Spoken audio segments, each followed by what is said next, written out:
Pacquiao. Yep. Now it's Barrios starting off with the jab, using his height advantage and reach advantage.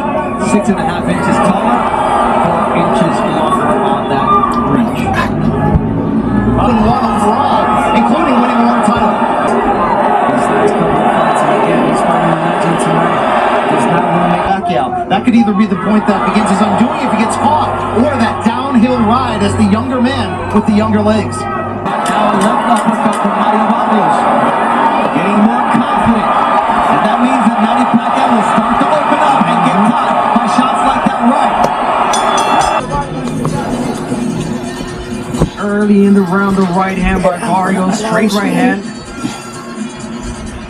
Twice.